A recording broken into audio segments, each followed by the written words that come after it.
stays in Paris, in France.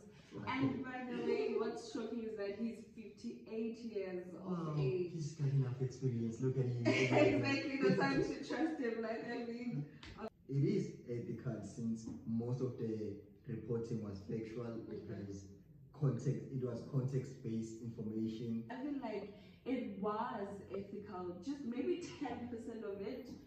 It was a bit unethical, taking 10%, but yeah, it was ethical. Exactly. In Africa. So there was a case, by the way, and that I think it links back to global media ethics with the current situation that's currently happening here now about the Alabuga saga.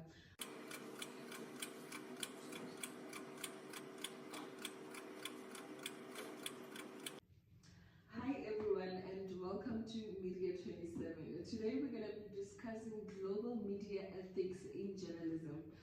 I am Malafe, and obviously I'm not alone. I'm here with Ulianda Sibisi, and he will introduce himself. Hello everyone, and we're back again with another fantastic episode as Media 27, where we'll be educating you guys about the importance of global media ethics and the application of them into real life situation. So I'm your boy Ulianda Sibisi, as you all know, and sit down, fasten that belt, prepare your popcorn, and we're just making the magic. And obviously, we cannot start without explaining to you guys what global media ethics is, the purpose and the intentions of global media ethics. So, Luanda, what can you say, like the definition of global media ethics, just to enlighten our viewers? Thank you. Like as you said, it's important to know the definition of global media ethics. Global media ethics refers to principles and standards that guide behavior of media professionals in their reporting, representation, and dissemination of information in across different cultures, countries, and also the context it has.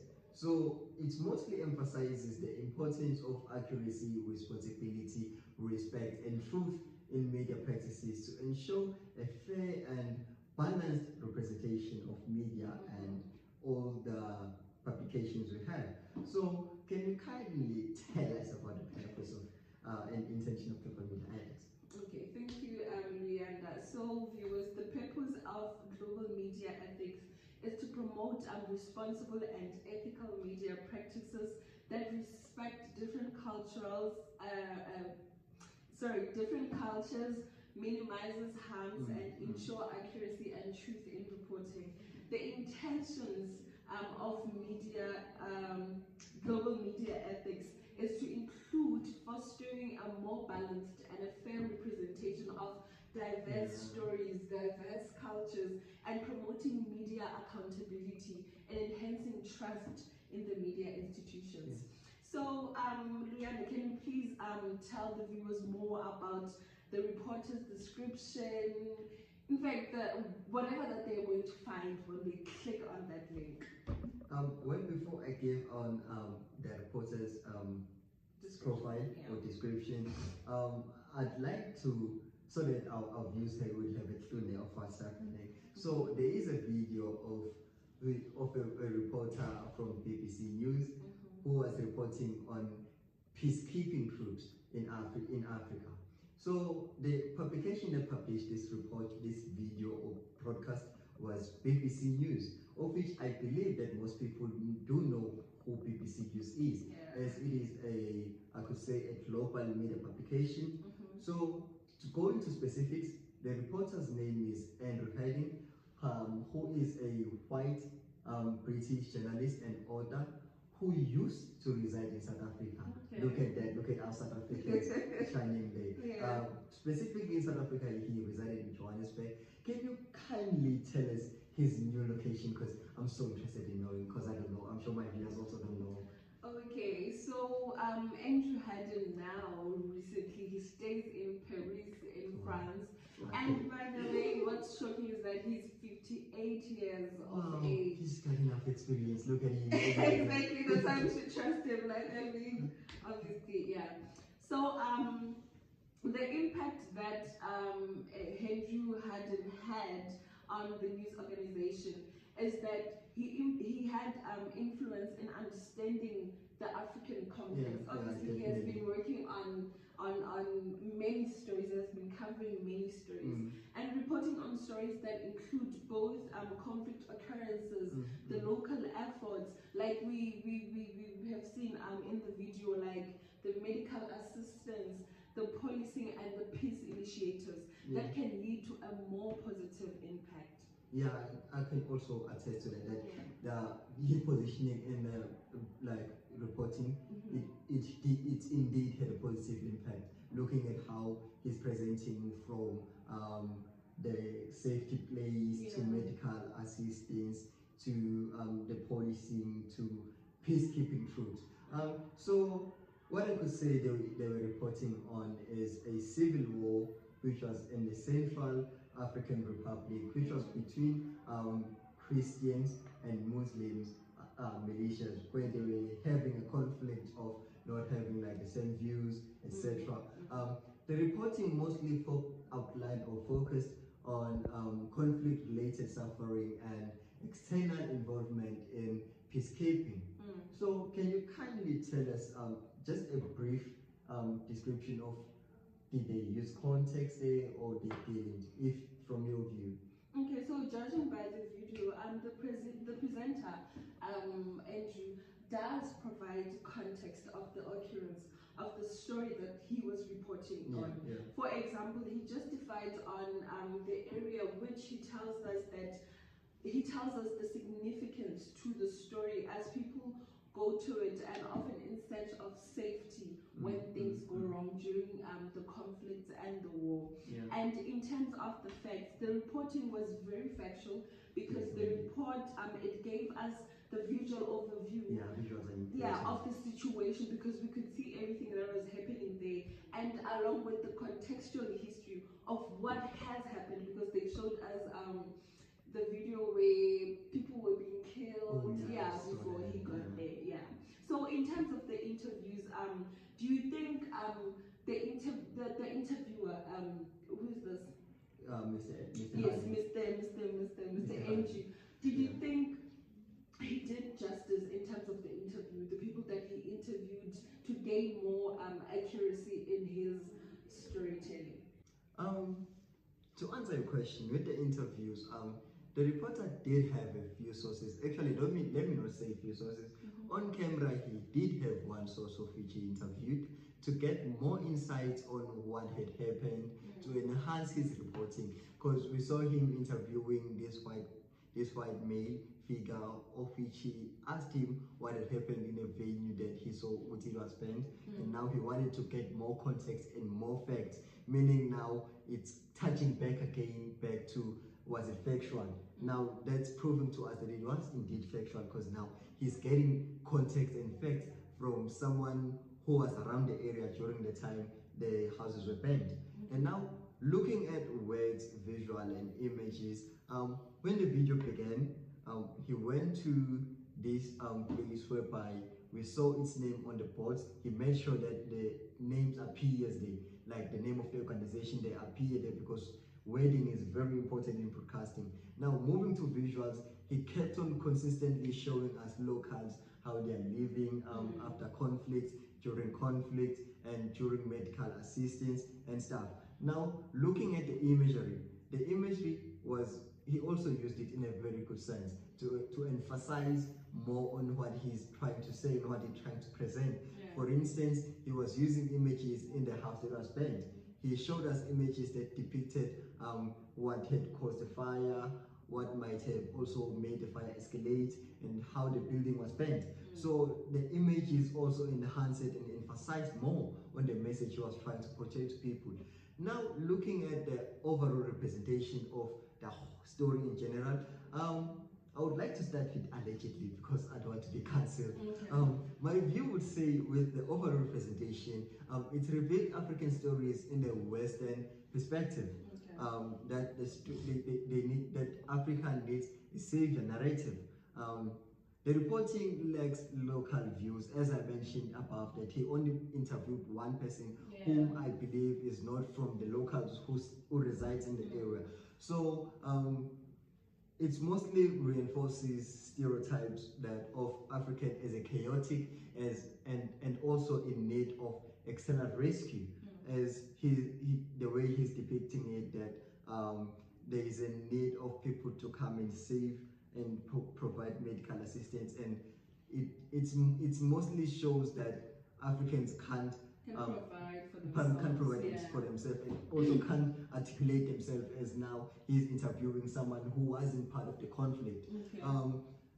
Mostly towards the end of the reporting, he showed us Africans conflicting with the militias, is they wanted to pass forcefully in a place where they weren't supposed to pass by. He mentioned that he asked the Exeleka men, how are they going to solve the thing? And the response was, they're going to provide or to bring to the table a political deal, meaning now they're trying to buy Africans to not be in this, to end this conflict, like Africans now are not able to end conflicts themselves.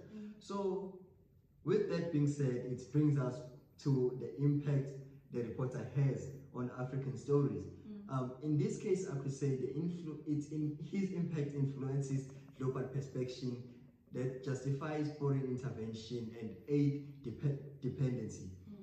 It portrayed African context as inherently violent, as he emphasizes not being safe in every area he was in. But now when we are looking at the video, the areas he was visiting, no one attacked him, and no one was trying to be violent during the time. Like, they were welcoming, they even welcomed him like he was one of them. So with him saying he wasn't feeling safe, I could say it's mostly pushing propaganda that Africa is chaotic, it's violent and stuff. So can you, as we've been talking about that, can you kindly tell us or elaborate more on the ethical considerations that can be applied to this particular story? Okay, so in media ethical considerations, obviously we have to consider the truth, we have to consider the accuracy, we have to consider the respect. And judging from the video that we just watched of the BCC, the reporter, in terms of the truth, the reporter describes the situation factually. He mentions the tensions that are happening there, the displacements and dangers like looting and the killings. And in terms of accuracy, he also mentioned the details about the area, the populations, and the risks that seem to be based on the observations of the local information. And in terms of respect also, the reporter notes the edginess at the Antibalaga checkpoint, where they weren't allowed to film, showing sensitivity to the local restrictions. So, Luyanda, do you think the whole video, was it ethical or unethical? With the ethicalness of the video, for me it kind of goes 50-50, but at the end of the day I have to say one point. Because it is ethical, since most of the reporting was factual, it was context-based information, it was accurate, he had a lot of respect, as you just mentioned. So for me it was ethical. Do you think it was ethical or not? To be honest, I think there was a clear indication of ethical behavior in terms of like the sensationalism and the endangerment of sources. But again, I feel like it was a bit unethical in terms of the interviews. Because there's no way you're gonna be reporting something big to the public, in fact to the world, but then you only interview one person. He was supposed to interview the local people, the people that were involved in the whole conflict, the families of the people who were killed, so that we gain more information of what exactly occurred in that place. So I feel like in this case it is 50-50. Obviously BBC is very trusted source, Yes, it's a very trusted media. Because it's paid, yeah. And exactly. it has been there for and years. Professionalism is something that they take to consideration. But then overall, in terms of the interviews, the truth, the accuracy, the factual things, the visuals, the images, I feel like it was ethical. Just maybe 10% of it. It was a bit unethical, taking 10%, but yeah, it was ethical. Exactly. So in terms of the global media ethics, do you think it was feasible? With the feasibleness, for me, I would say it's a bit tricky. Because now we have to dive into the diverse cultures, the religious tensions, because already there was a conflict in the area. So with it being feasible, for me it's kind of tricky, so I'd like to hold it to me to answer that. So what do you think?